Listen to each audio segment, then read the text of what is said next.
Chemistry class 10 बाब ॿियो सबक 16 हिस्सो पहिरियों मुख़्तसिर सवाल शॉर्ट क्वेश्चंस। आउं आहियां केमिस्ट्री उस्ताद नजूला चन्ना। आवांखे सिंध ऑनलाइन स्कूल में भली कार। असांजे अॼोके लेक्चर जो मौज़ू आहे section B short questions.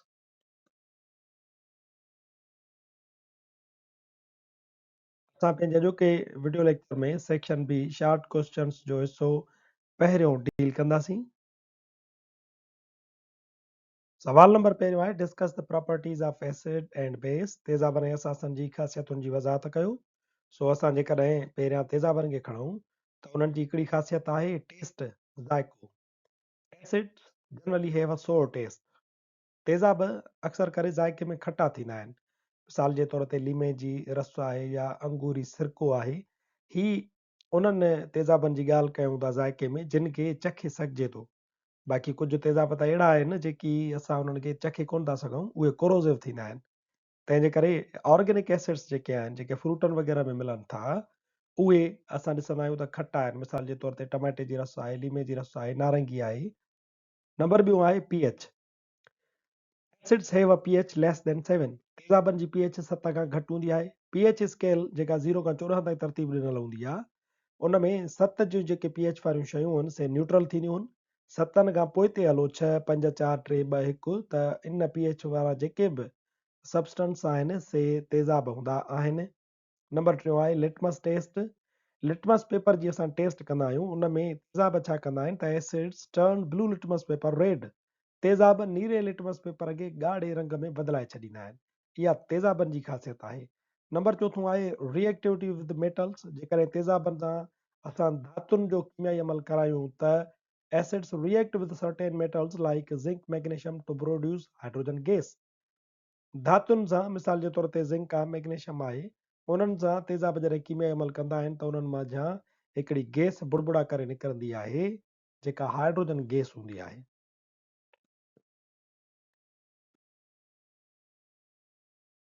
Number 5 जी ख़ासियत आहे conductivity. Acids conduct electricity in aqueous solutions due to the presence of ions। और तेज़ाब जेके आहिनि उहे या त रिजल हुजनि यानी पाणियाठी हालत में हुजनि या वरी पंहिंजे आबी ॻारनि जी सूरत में हुजनि यानी उहे पाणी में रलियल हुजनि, पाणी में मिक्स थियल हुजनि त उहे आयन्स में टुटी वेंदा आहिनि त उहे पंहिंजे पाण मथां बिजलीअ खे क्रॉस कराईंदा आहिनि। तंहिंजे करे असां हिननि खे इलेक्ट्रोलाइट चवंदा आहियूं। सो एसिड्स आर इलेक्ट्रोलाइट, उहे बिजलीअ खे कंडक्ट करे सघनि था। नंबर 6 ख़ासियत आहे न्यूट्रलाइज़ेशन। तेज़ाब जेके आहिनि उहे असासनि खे न्यूट्रलाइज़ कंदा आहिनि यानी उन्हनि खे बेअसर कंदा आहिनि ऐं ॿई पाण में मिली करे बेअसर प्रोडक्ट पाणी ऐं लूणु ठाहींदा आहिनि। सते में असां उन्हनि जा कुझु मिसाल ॾियूं था। मिसाल जे तौर ते हाइड्रोक्लोरिक एसिड आहे, सल्फ्यूरिक एसिड आहे या एसिटिक एसिड आहे।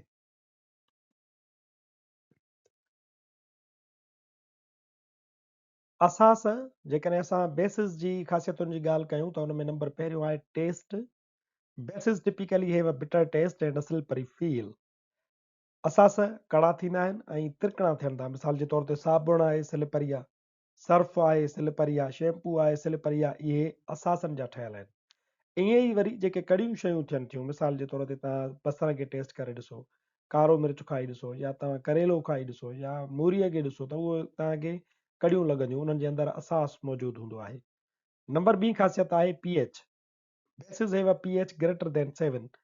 असासनि जी pH 7 खां मथे हूंदी आहे। मिसाल जे तौर ते उन्हनि जी pH 8 हूंदी, 9 हूंदी, 10 11 12 14 ताईं उन्हनि जी pH रेंज कंदी आहे।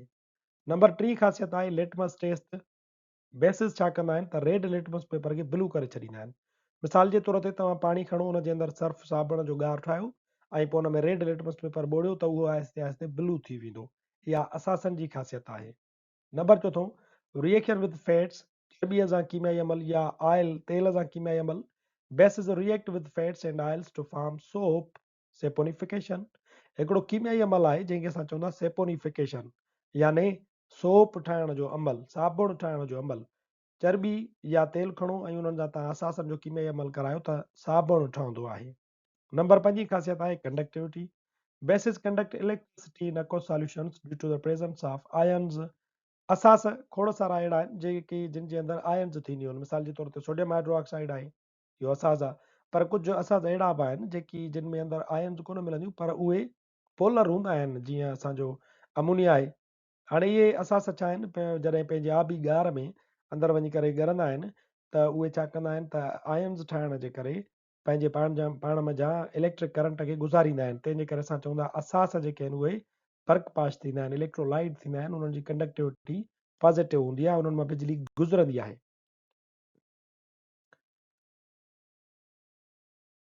नंबर 6 जेका टेस्ट या केमिकल हिकिड़ी ख़ासियत आहे असासनि जी, सा आहे न्यूट्रलाइज़ेशन। Bases neutralize acids producing water and salt. असास तेज़ाबनि खे बेअसर कंदा आहिनि ऐं पाणी ऐं लूणु ठाहींदा आहिनि। असासनि जा मिसाल आहिनि sodium hydroxide, potassium hydroxide, ammonia वग़ैरह। ब्रांस्टेड लोरी थ्योरी जे मूजिबि जेकॾहिं असां तेज़ाबनि खे ॾिसूं त acids are proton donors and bases are proton acceptors. तेज़ाब उहे शयूं हूंदियूं आहिनि जेके प्रोटॉन ॾेई सघनि, ऐं असास उहे शयूं हूंदियूं आहिनि जेके प्रोटॉन हासिल करे सघनि। ऐं लुइस थ्योरीअ में ॾिसो त acids are electron pair acceptors. Lewis जे मूजिबि वरी तेज़ाब उहे शयूं आहिनि जेके इलेक्ट्रॉन पेयर खे क़बूल कनि, and bases are electron pair donors, ऐं असास वरी उहे आहिनि जेके इलेक्ट्रॉन जो जोड़ो ॾेई सघनि। These properties distinguish acids from bases and are fundamental to understanding their behavior in chemical reactions. ही कुझु ख़ासियतूं आहिनि जेकी असां मुख़्तलिफ़ थियरीज़ मां कढूं था।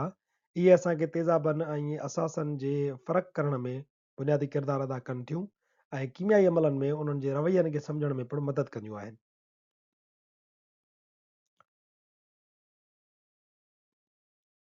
सवाल नंबर 2 आहे elaborate the Arrhenius concept of acid and base with suitable example. मुनासिब मिसालनि ज़रिए आर्हीनियस नज़रिए वारनि तेज़ाबनि ऐं असासनि जी वज़ाहत कयो। आर्हीनियस नज़रिए जी जेकॾहिं असां ॻाल्हि कयूं त उन में तेज़ाब जी वसफ़ इहा ॾिनल आहे त acid is a substance which dissociate in aqueous solution to give hydrogen ions.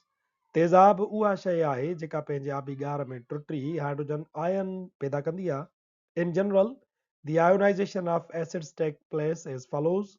आम तौर ते जेको तेज़ाब आहे उहो हेठि तरीक़े सां टुटे थो। मिसाल जे तौर ते हाइड्रोक्लोरिक एसिड असां खणूं था, उनखे पाणी में मिलायूं था त उहो पंहिंजे आयन्स में हाइड्रोजन आयन ऐं क्लोराइड आयन में टुटे थो।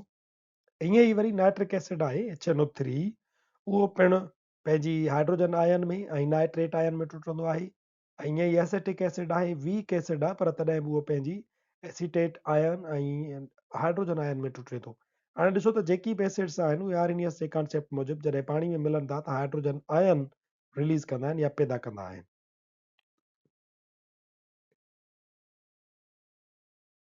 जॾहिं त वरी बेस या असास जी वसफ़ इहा ॾिनल आहे त base is a substance which dissociates इन aqueous solution to give hydroxide ions. असास उहा शइ आहे जेका पंहिंजे आबी गार में पाणी वारे गार में टुटी हाइड्रो ऑक्साइड आयन पैदा कंदी आहे। उन्हनि जी जेकॾहिं असां टुटण जो तरीक़ेकार ॾिसूं त हिकिड़ो जनरल जेको रिएक्शन आहे उहो असांखे मिलंदो त सोडियम हाइड्रोक्साइड आहे उहो टुटंदो त तव्हांखे हिकिड़ी मेटालिक आयन ॾींदो ऐं हाइड्रो ऑक्साइड आयन ॾींदो। हाणे जो सोडियम हाइड्रोक्साइड असांखे सोडियम आयन ॾिनी आहे ऐं हाइड्रो ऑक्साइड आयन ॾिनी आहे। ईअं वरी पोटेशियम हाइड्रोक्साइड हुजे त पोटेशियम आयन ऐं हाइड्रो ऑक्साइड आयन असांखे मिलंदो आहे। Substances such as sodium hydroxide, potassium hydroxide, ammonium hydroxide, calcium hydroxide, etc. are bases because these compounds ionize in aqueous solutions to provide hydroxide ions. Sodium hydroxide हुजे, potassium hydroxide, ammonium hydroxide वग़ैरह असास आहिनि।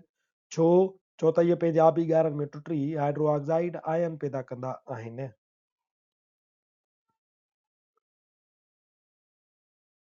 Number 3 आहे what is Bronsted Lowry acid base theory. Bronsted Lowry वारो तेज़ाबनि ऐं असासनि जो नज़रियो छा आहे?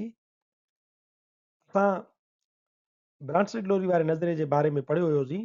In 1923, the Danish chemist Brønsted and the English chemist Lorry independently presented their theories of acids and bases on the basis of proton transfer. 1923 में हिकिड़ो Danish कीमियादान ब्रांस्टेड ऐं वरी हिकिड़ो अंग्रेज़ कीमियादान लोरी पंहिंजी पंहिंजी तेज़ाबनि ऐं असासनि जी थेरी पेश कई हुई जिन जो बुनियादु प्रोटॉन ट्रांसफर ते हुयो। उन्हनि जे कॉन्सेप्ट जे मूजिबि an acid is a substance molecular ion that can donate a proton. तेज़ाब उहा शइ हुननि सॼी जेका प्रोटॉन ॾेई सघे, and a base is a substance that can accept a proton from another substance.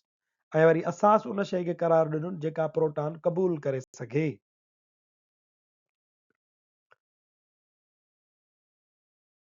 मिसाल जे तौर ते hydrochloric acid acts as an acid while ammonia acts as a base.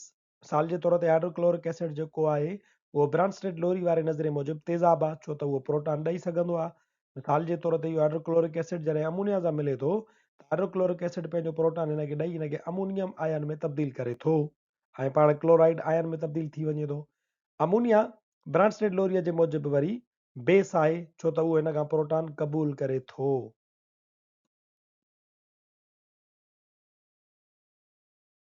सवाल नंबर चौथों आहे what are conjugate acid base pairs. Conjugate acid base जोड़ा छा आहिनि, explain with the examples, मिसालनि ज़रिए सम्झायो। असीं इहो पढ़ियो आहे त कॉन्जुगेट एसिड जेको हूंदो आहे उहो असां चवंदा बेस प्लस अ प्रोटॉन, त असांजो छा ठहंदो conjugate acid. Base plus proton बराबरि कॉन्जुगेट एसिड। मिसाल जे तौर ते हीअ असांजो बेस आहे बायकार्बोनेट आयन। हाणे बायकार्बोनेट आयन जेको आहे पाण में प्रोटॉन जोड़ कंदो। बेस प्लस प्रोटॉन त बायकार्बोनेट आयन थी वियो H2CO3 कार्बोनिक एसिड, इहो असांजो कॉन्जुगेट एसिड आहे। ऐं कॉन्जुगेट बेस जेको आहे उहो आहे एसिड माइनस प्रोटॉन। एसिड खां प्रोटॉन खसिजी वञे त जेका शइ पोइ ते बचंदी उहा कॉन्जुगेट बेस हूंदी। फॉर एग्जांपल असां वटि ब्रांस्टेड लोरी जो एसिड आहे H2O वाटर, इहो हिकिड़ो ब्रांस्टेड लोरी जो तेज़ाब आहे। हाणे हिन मां प्रोटॉन निकिरे, हिकिड़ो प्रोटॉन निकिरंदुसि त H2O मां हिकिड़ो प्रोटॉन वेंदो त OH नेगेटिव बचंदो। हाणे इहो जेको OH नेगेटिव आहे उहो आहे असांजो कॉन्जुगेट बेस, यानी एसिड असां वटि माइनस प्रोटॉन थियुसि त इहो कॉन्जुगेट बेस में तब्दील थी वियो। ॿिन्ही जे विच में सिर्फ़ु हिकिड़े प्रोटॉन जो फ़र्क़ु थींदो आहे।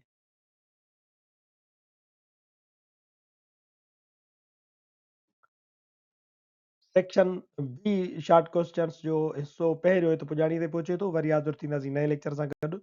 तेसीं ताईं ॾिसंदा रहो सिंध ऑनलाइन स्कूल।